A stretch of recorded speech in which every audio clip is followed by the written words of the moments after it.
ఓం నమో భగవతే వాసుదేవాయ. వ్యాసప్రణీతమైన మహాభాగవత కథాసారం సంపూర్ణంగా అందించే ప్రయత్నం చేస్తున్నాం. ఈ అమృత ఫలాన్ని మీరు ఆస్వాదిస్తూ మీ పిల్లలకి అందరికీ కూడా కథారూపంలో దీన్ని తెలియజేయండి. ఆ వాసుదేవుడి యొక్క అనుగ్రహం అందరికీ ఉండాలని చెప్పి కోరుకుంటూ, కరారవిందేన పదారవిందం ముఖారవిందే వినివేశయంతం వటస్య పత్రస్య పుటేశయానం బలం ముకుందం మనసా స్మరామి. కృష్ణం వందే జగద్గురుం. ఓం శ్రీ మహాగణాధిపతయే నమః. ఓం నమో భగవతే వాసుదేవాయ.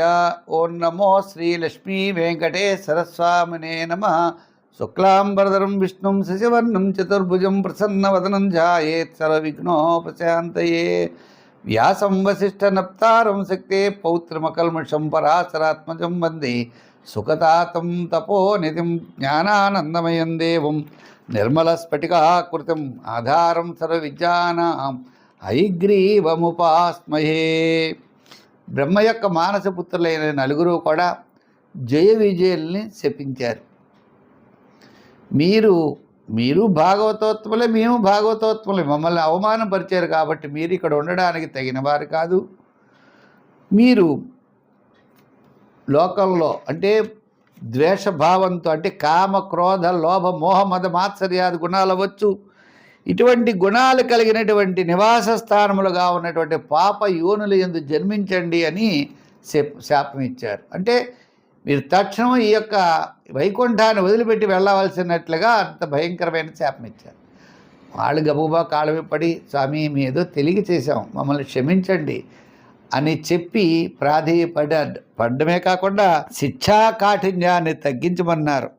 మేము అధమాధముల యొక్క యోనుల్లో జన్మించినా, మోహంలో పడినా భగవంతుని మరవకుండా మాత్రం మాకు వరాన్ని ఇమ్మన్నారు. అది మీ ఎక్కడ ఎన్ని పాపాలు చేయడమే కానీ మేము భగవంతుడిని మాత్రం మర్చిపోకూడదు అని అటువంటి విధంగా మమ్మల్ని కనుకరించమని ప్రాధేయపడ్డారు ఋషులు.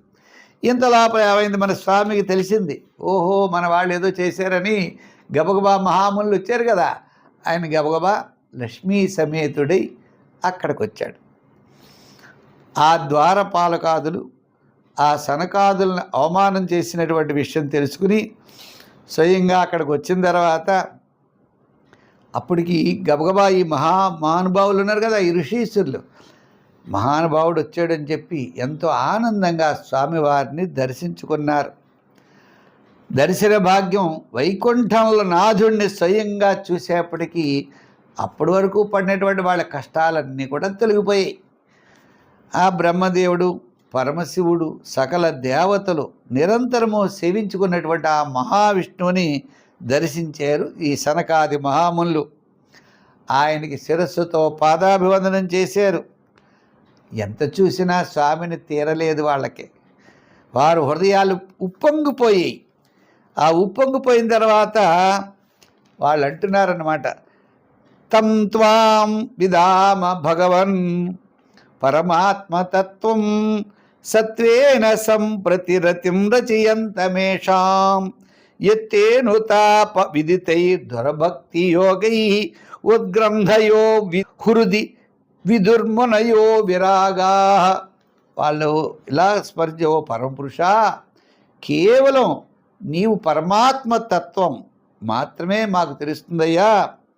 ఇప్పుడు నీ రూపంతో మేము చాలా ఆనందపడుతున్నాం. ఇప్పటివరకు విష్ణుమూర్తి అనడం, విష్ణుమూర్తి ఇలా ఉంటాడని చెప్తున్నారు తప్ప విష్ణుమూర్తిని స్వయంగా చూసేటువంటి యోగం మాకు వచ్చింది అని చెప్పి ఆ విష్ణువుని ఆ మహామునులు అనేక విధాలుగా స్తోత్రం చేశారు. అప్పుడు భగవానుడు అన్నాడు, ఏతౌహి పార్షదౌ మహ్యం జయో విజయ ఏవచ కదర్థీకృత్య మాం యద్వో బహ్వక్రాత మతిక్రమం అన్నాడు. అంటే ఓ మహామునులారా, ఇక్కడున్న జయ విజయులు నా ద్వారపాలకులు. వీరు మీ ఎడల అపరాధం చేశారు, నన్ను అవమానపరిచినట్లే. ఎందు గురించి అంటే నాకు అత్యంత భక్తి తత్పరులైన మిమ్మల్ని వీరు ఈ విధంగా శిక్షించడం, మరి మీరు మిమ్మల్ని ఈ విధంగా అవమానపరిచారు కాబట్టి మీరేం చేశారు? వీరికి శాపం ఇచ్చారు. మంచి పని చేశారు. ఇంచేత భగవద్భక్తులైన మిమ్మల్ని వీరు అవమానం చేయడం తగినది కాదు. వారు అవమానం చేయడం ఇది ఎక్కడ జరిగింది? విష్ణులోకంలో జరిగింది. అంటే నేను తప్పు చేసిన వాడిని, ముందర నన్ను క్షమించండి అని ఆ విష్ణువు ఆ మహాములను అడిగాడు. చూసారు ఎంత గొప్పగా ఉంది విశేషం. అలా ఎవరిని అడుగుతారా? పనివాళ్ళు తప్పు చేశారు, యజమాని వచ్చి క్షమార్పణ చెప్పినట్లుగా ఆ వైకుంఠ ధాముడు ఆ మహామునుల్ని ఆయన ప్రాధేయపడ్డాడనమాట. అంచేత పరమాత్మ అన్నాడు, మీరు బ్రాహ్మణులు, హితము చేకూర్చేవారు, లోకాన్ని రక్షణ కోసం ఆరాధ దైవంగా మిమ్మల్ని భావించాలి. వాస్తవంగా ఈ దేవతలు బ్రాహ్మణులు అందరూ మీ ఆత్మస్వరూపమే, అంటే అందరికంటే గొప్పవారు అని చెప్తున్నారన్నమాట. అప్పుడు మహామున్మనులు అన్నారు, అది కాదయ్యా, అందరూ కూడా నీ శరీరంలోంచే పుట్టారు, అందరూ నీవే పరమాత్మ, ఈ సమస్తమైన సృష్టి అంతా కూడా నీవే, వీళ్ళందరూ కూడా నిమిత్త మాత్రం. ఇక్కడ ధర్మాలనేటువంటి ఆశ్రమ ధర్మాలు అవ్వచ్చు, వర్ణాశ్రమ ధర్మాలు అవ్వచ్చు, ఇవన్నీ కూడా నీవు కల్పించినవే. నీవు కల్పించినవి, నీ యందే ఉన్నటువంటివి, నీ యందే లీనమైనటువంటివి. అంటే నువ్వు మించిన వాడు ఎవరు కాదు. అటువంటి విషయం మాత్రం నువ్వు ఎలా మమ్మల్ని అలా అనడానికి వీలు లేదు అన్నాడు. అంటే మరి నిజమే కదా, నా ద్వారపాలకులు మిమ్మల్ని అడ్డగించారు కాబట్టి మీరు వారికి శపించారు, తగిన శిక్ష విధించారు. అంచేత నేను ఇంకా ఏమన్నానంటే వాళ్ళ శిక్ష కొద్దిగా తగ్గించమని అడుగుతున్నాను అన్నాడు. ఏడు తగ్గించడం అంటే ఇప్పుడు స్వామి యొక్క ఎదురుకుండా ఉండేటట్లుగా, అంటే స్వామినే నిరంతరము తలుస్తూ ఉంటారు, వాళ్ళ యొక్క బుద్ధులు ఉంటాయి, చివరికి స్వామి చేతిలోనే వాళ్ళు మరణాన్ని పొందుతారు. ఈ విధంగా ఈ యొక్క స్వామి ఈ లోకాన్ని రక్షించడానికి, ఈ లోకంలో ధర్మం కాపాడడానికి నీవు అనేకమైన అవతారాలు ఎత్తుతూ ఉంటావు. పాపుల్ని, రాక్షసుల్ని అందరినీ సంహరిస్తూ ఉంటావు, ధర్మాన్ని కాపాడుతూ ఉంటావు. నువ్వు ఆచరించి ఇతరుల చేత ఆచరింపచేస్తావు, అది విశేషం. మనకి అందరూ చెప్పేవాళ్ళు, నీతులు చెప్పేవాళ్ళు ఉంటారు, కానీ నీతిని ఆచరించేవాళ్ళు ఎవరైతే సాక్షాత్తు ఆ పరమాత్మ ఆచరించి ఎలా ఆచరించాలో మన చేత అందరి చేత ఆచరింపచేస్తాడు. ఆయన బ్రాహ్మణులకు నమస్కారం పెడితే అందరూ పెడతారు, అంచేత ముందర ఆయనే పెడతాట. అంచేత ఆ విధంగా నువ్వు చతుర్విధ పురుషార్థాలని సేవిస్తూ ఉంటారు. నీ పాదధూళే చాలా గొప్పదయ్యా స్వామి. ఆ లక్ష్మీదేవి కూడా నిన్ను అలా సేవిస్తూ ఉంటుంది. ఇది ఈ బ్రాహ్మణులు ఇలా అండం అంతా కూడా వాళ్ళ యందు ఉన్నటువంటి నీకు గల ఆదర్శ భావం మాత్రమే. లోకాన్ని ఉపదేశించడం కోసం లోకంలో నువ్వేం చెప్తావు? ఒరే బాబు, నీ బ్రాహ్మణులకు దండం పెట్టండి, వాళ్ళు భూసురులు, యజ్ఞయాగాది క్రతువులు చేయాలి అని ఉత్తమమైనటువంటి జన్మ అని నువ్వు చెప్తావు, నువ్వు ఆచరింప చేస్తావు. అంటే వారందరికీ నువ్వు నమస్కారాదులు పెట్టడం, వాళ్ళని గౌరవించడం నీ యొక్క ధర్మంగా నువ్వు భావిస్తావు. కాబట్టి అందరూ కూడా అలా చెయ్యాలనేటువంటి విషయాన్ని నువ్వు తెలియజేస్తావయ్యా.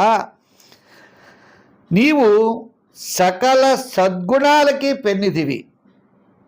బ్రాహ్మణులు సంచరించే మార్గాన్ని నీవు చాలా పవిత్రం చేస్తూ ఉంటావని యస్యాం విభక్త చరితైరనువర్తమానాం నాత్యాద్రియత్ పరమ భాగవత ప్రసంగ సత్వం ద్విజాను ప్రతపుణ్యరజ పునీత శ్రీవత్సలక్ష్మీ కిమగా భగభాజనస్త్వం.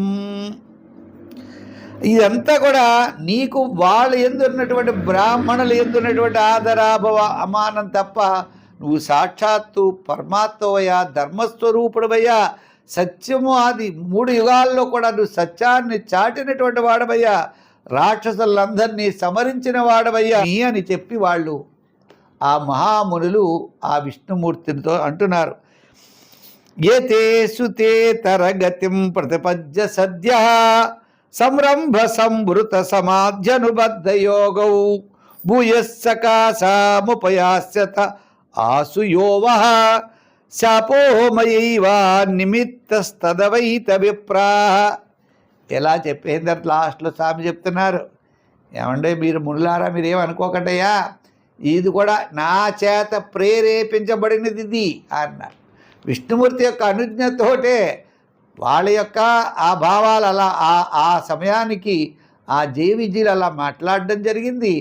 వాళ్ళు శాపం మరి మీరివ్వడం జరిగింది. విధంగా అంటే నా యొక్క ప్రేరణ వల్లనే ఇవన్నీ కూడా జరిగింది అని, ఓ మునులారా ఇది నా ప్రేరణ వల్లనే జరిగింది అని అన్నాడు. అని ఇంకా అన్నాడనమాట.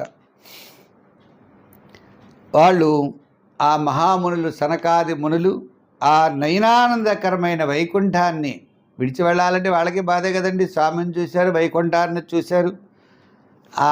ఆ మహావిష్ణువుని తనివి తీరా దర్శించి ఆనందం చెందారట. భగవంతం పరిక్రమ్య అథ తే మునయో దృష్ట్యా నయనానంద భాజనం వైకుంఠం తదష్టానం వికుంఠం చ స్వయం ప్రభం భగవంతం పరిక్రమ్య పరిణిపత్యానుమాన్య చ ప్రతిజగ్ముస్ ప్రముదిత సంసంతో వైష్ణవీం శ్రియం. ఆ లక్ష్మీనారాయణులకి ప్రదర్శనాలు చేశారు ఆ మునులు. స్వామిని దర్శించుకున్నారు. స్వామి యొక్క అనుగ్రహం తీసుకుని వారు తిరుగు ప్రయాణమై బయలుదేరి వారి లోకానికి ఆ మహామునులు చేరారు. చేరిన తర్వాత ఆ భగవంతుడు తన అనుచరులతో అన్నాడు, ద్వారపాలకులతో, ఓ భృత్యులారా మీరు కూడా వెళ్ళాలయ్యా. అయితే మీకు ఏ విధమైన భయమో పడిన అవసరం లేరు, మీకు చాలా మంచే కలుగుతుంది. అయితే ఇక్కడ ఒక్క విషయం ఉంది. నేను మిమ్మల్ని తలుచుకుంటే ఆ శాపం నుంచి ఒక నిమిషంలో తీసేయగలను, కానీ బ్రాహ్మణులు ఇచ్చిన శాపంలోంచి మాత్రం నేనేం చేయలేను. అది ఇక్కడ విశేషం. స్వామి మరి తలుచుకుంటే ఆ శాపం ద్వారపాలకులు తీసేయడం పెద్ద కష్టమేముంది. కాలేదయ్యా, సమర్థులైన బ్రాహ్మణులు ఇచ్చిన శాపాన్ని నుండి మాత్రం నేను మిమ్మల్ని విడిపించలేను. ఇది నాకు అసలు ఇష్టం ఉండదు ఇలా చేయడం. ఇది నా నిశ్చితమైనటువంటి అభిప్రాయం. ఒకసారి ఏమందంటే, ఇప్పుడే కాదు గతంలో ఈ లక్ష్మీదేవి వస్తూ ఉంటే మీరు లక్ష్మీదేవిని కూడా అడ్డగించారు.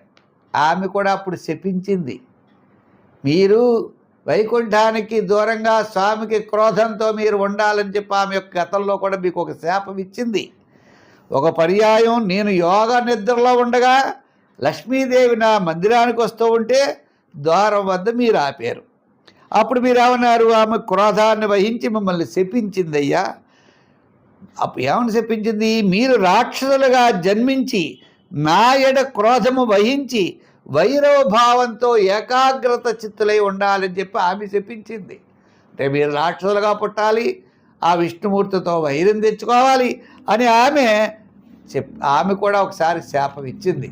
అంచేత మీరు తప్పదు, మీరు శాప ఫలాన్ని మీరు అనుభవించవలసిందే అన్నారు.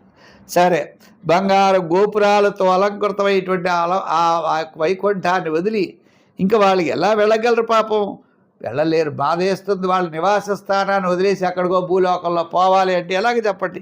గబగబా వారి యొక్క ముఖాలు మాడిపోయాయి, చాలా బాధలో ఉండిపోయారు, వెలవలపోయేట. వారి గర్వం అంతా కూడా అణిగిపోయింది. ఆ విజులు వైకుంఠ ద్వారం నుండి పతనమై కింద పడుతూ ఎక్కడికి వెళ్ళిపోయారే అంటే ఆహాకారాలు చేస్తూ పడ్డారట. ఆ వైకుంఠం నుంచి బాధే కదండి, వెళ్ళేవాడు ఏడుపులతో వెళ్ళడం అనమాట. వెంటనే శ్రీ యొక్క ఈ యొక్క ఎవరు ద్వారపాలకులు కశ్యపుడి యొక్క ఉగ్ర తేజో రూపమైనటువంటి దితి యొక్క గర్భంలో ఈ జయ విజయులు ప్రవేశించారు. ఆ తేజ ప్రభావం వల్లనే ఆమె ఇంకా తప్పనిసరిగా ఇద్దరు రాక్షసులను కనవలసిన పరిస్థితి ఆమెకు వచ్చింది. అంచేత ఎక్కువగా ఆలోచించడం వలన ఉపయోగం ఏముంది? ఇది ఇంకా జరిగేదేదో తప్పనిసరిగా జరుగుతుంది అని వారికి తెలుసు. ఎవరికి? ఆ రాక్షసులకి, ఆ జయ విజయులకు కూడా తెలుసు. శాపం బ్రాహ్మణ శాపం, అంచేత ఈ శాపం పోవడం కుదరదు. అంచేత రాక్షసులుగా అవతరిస్తూ వాళ్ళు సదా భగవన్నామమే చేస్తూ, ఇప్పుడు మరి హిరణ్యకశిపుడు ఉన్నాడు. హిరణ్యకశిపుడు ప్రహ్లాదుడు అంతసేపు విష్ణు అనేవాడు. ఎక్కడున్నాడు విష్ణు అంటే విష్ణువుతో వైరభావంతో ఉంటూ విష్ణువునే స్మరిస్తూ, వాడు పడుకున్న నిద్రలో విష్ణువే, లేచినా విష్ణువే, ఎప్పుడు విష్ణువే. స్వామిని తలుచుకుంటూ, అది వైరంతో స్వామిని తలుచుకుంటూ ముల్లోకాలు లోకకంఠకులుగా వీళ్ళ యొక్క జననం జరుగుతుంది. ఎవరి జననం? హిరణ్యాక్షుడు హిరణ్యకశిపుడు యొక్క జననం. వీరి తల్లి పేరు దితి, తండ్రి పేరు కశ్యపుడు. ఆ విధమైనటువంటి విషయాలతో ఈ జననం ఎలా జరిగింది, వాళ్ళు దిగ్విజయాత్ర ఎలా చేశారనేటువంటి విషయాన్ని మనం రేపు తెలుసుకుందాం. మంచి విశేషాలతో మళ్ళా కలుసుకుందాం. సర్వే జన సుఖినో భవంతు. స్వస్తి. మా కార్యక్రమాన్ని 10 మందికి అందించడం కోసం ప్రతి ఒక్కరు కూడా ఈ భాగవతాన్ని షేర్ చేయండి, లైక్ చేయండి. మళ్ళా మంచి విశేషాలతో కలుసుకుందాం. భాగవతం అంటే బాగా ఇంట్రెస్ట్ ఉన్న వాళ్ళందరికీ పంపించవలసిందిగా కోరుకుంటూ సర్వే జన సుఖినో భవంతు. స్వస్తి.